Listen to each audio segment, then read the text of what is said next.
Ripple vs. SEC. Legal battle approaches final ruling. The Securities and Exchange Commission, or SEC, and Ripple are engaged in a legal dispute that has already lasted 20 months. For the result of the lawsuit, Monday may be a crucial day. Hey guys, welcome back to Crypto Millionaires, a channel where we give you the daily updates about XRP. In today's video, you will learn about the legal battle of Ripple versus the SEC that approaches the final ruling. Watch this video till the end to see what we have for you. So, without any further delay, let's start our video.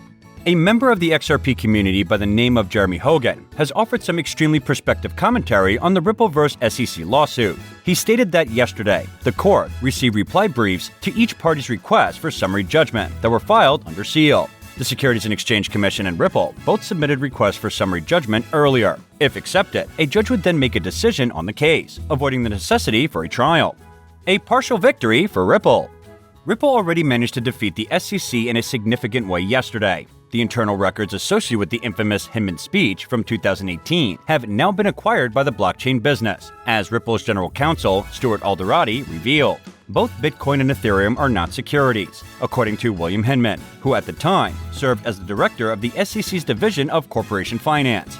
After much delay, the SEC has followed with their court order by giving them to the tech company. The records, however, are still private to the general public. Alderoty tweeted this and praised the release as a success. However, on Friday of last week, each party submitted a separate move to dismiss the other's request for summary judgment. The SEC stated that there is undisputed evidence that Ripple offered unregistered securities without authorization and that the motion should be denied. On this premise, the federal regulator filed a complaint against the corporation in December 2020. Ripple asserted that SEC lacked the legal authority to demand that it registered XRP as a security. Key documents revealed last week. Ripple previously disclosed that it had demanded up to 6 times in the disclosure of specific documents. The SEC made these observations regarding the alleged Hinman documents. They allegedly make public SEC remarks regarding the lecture given by William Hinman, a former director of the Corporation Finance Division. In his lecture, Hinman stated that although he had previously thought of Ethereum as a security, he has since come to the conclusion that current offers and sales of Ether are not securities transactions after learning more about the blockchain-based transactions. In order to prove that the SEC is familiar of Hinman's assertion that Ethereum is not a security, Ripple requested the publication of these notes. Applying a similar logic, Ripple thinks this will support their argument that XRP is not a security. Although Ripple Labs has fought hard to obtain documents from the Securities and Exchange Commission that it claims support its case against the organization, this does not guarantee that it will win the $1.3 billion lawsuit brought against it for marketing the cryptocurrency XRP as an unregistered security. The business, which facilitates cross-border payments using the XRP token, appears to think it won big after the SEC adhered with a court order to turn over documents pertaining to a 2018 speech by William Hinman, a former director of finance at the agency, in which he claimed that the Ether cryptocurrency was not a security. On Friday, Stuart Alderoty, the general counsel for Ripple, boasted on Twitter that the business had finally acquired the documents after 18 months and 6 court orders. The Bradley Law Firm's Washington office's chair of the digital assets legal practice, Carl Van Cleef, is interested in learning more.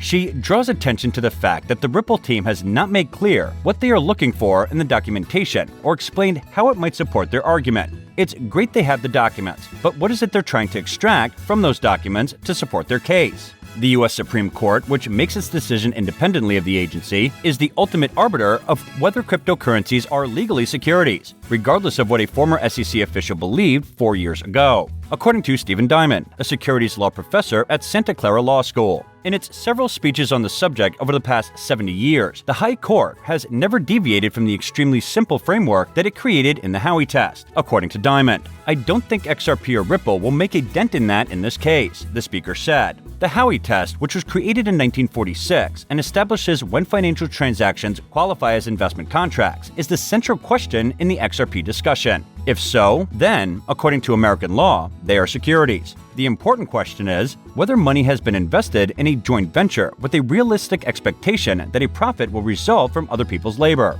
When Ripple traded XRP in order to obtain money for its operations, the SEC accused the company of executing an unregistered $1.3 billion securities offering. Ripple claimed that XRP is not a security in a lengthy response to the SEC's lawsuit from last year. The statement read, "The functionality and liquidity of XRP are wholly incompatible with securities regulations."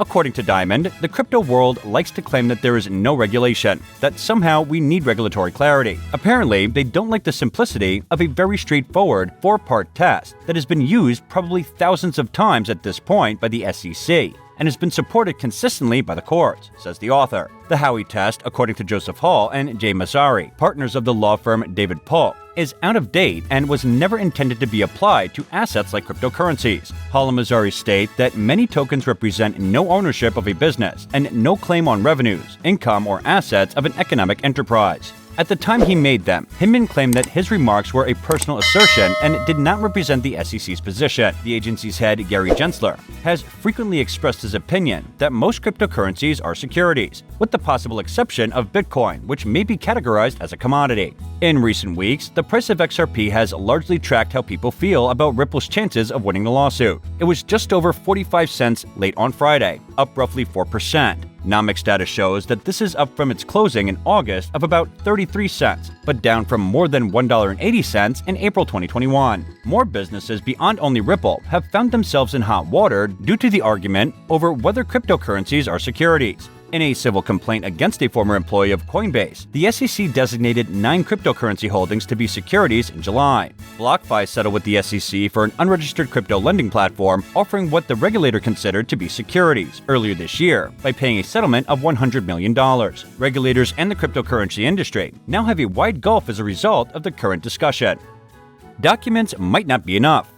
Regardless of how prestigious Ripple may be, a legal expert contends that the viewpoint of a former SEC official is probably unimportant. He contends that the Supreme Court, which has continuously upheld the Howey test standard, still has the final say. The criterion effectively defines a security as an investment of money in a shared venture, with a responsible expectation of profit to be obtained from others' labor. SEC's chair, Gary Gensler, thinks that most cryptocurrencies would qualify as securities under this criteria. One major exception, which he claimed would be considered a commodity, is Bitcoin. However, another research found that several XRP holders had provided affidavits stating that this was not the reason they had made their purchases. For investment purposes, did not expect profits to come from Ripple, but from market movements or other sources, according to Exhibit 167 of Ripple's motion to deny the SEC.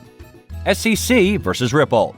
The SEC wants you to think that it cares about disclosure, transparency, and clarity, according to Garlinghouse. Don't believe them. Garlinghouse predicted that when the full scope of their crimes became apparent, the shamefulness of their behavior here will shock you. Garlinghouse, the CEO of Ripple, has frequently voiced his outrage about what he considers to be the SEC's regulatory overreach, after the chief executive of Ripple claimed on Fox News that the SEC had lost its way and was cuckoo for Cocoa Puffs. The company's stock price for XRP rose last month. Longtime staffer leaving. Even while it has nothing to do with the litigation, it's important to note that the chief developer of the XRP ledger has resigned. Nick Vogelius declared he would stop working in blockchain and cryptocurrency, but he did not say what he would do in its place. The most recent resignation from the company by a prominent crypto player is this one. Gavin Wood, a co-founder of Polkadot and Ethereum, announced last week that he would step down as CEO of Parity Technologies. Cameron and Tyler Winklevoss, co-founders of Gemini, resigned from their posts as directors on the board of Gemini Europe last week, according to a filing. Late in September, the CEOs of the Celius Network and Kraken Bitcoin exchanges both announced their resignations. So guys, this is it for today's video. I hope it could be a big help to you. What do you think about the possible ruling of Ripple and SEC's legal battle? Share your views in the comments down below, and get people involved in the discussion. Also, like and share our videos with your circle to make it reach out to everyone. If you are new here, then don't forget to subscribe to our channel to get our daily videos, and for the notification of our daily videos, don't forget to click the bell icon and participate in the giveaway. And thanks for watching. We will come up with new videos, so stay tuned with us. And until then, goodbye, have a nice day.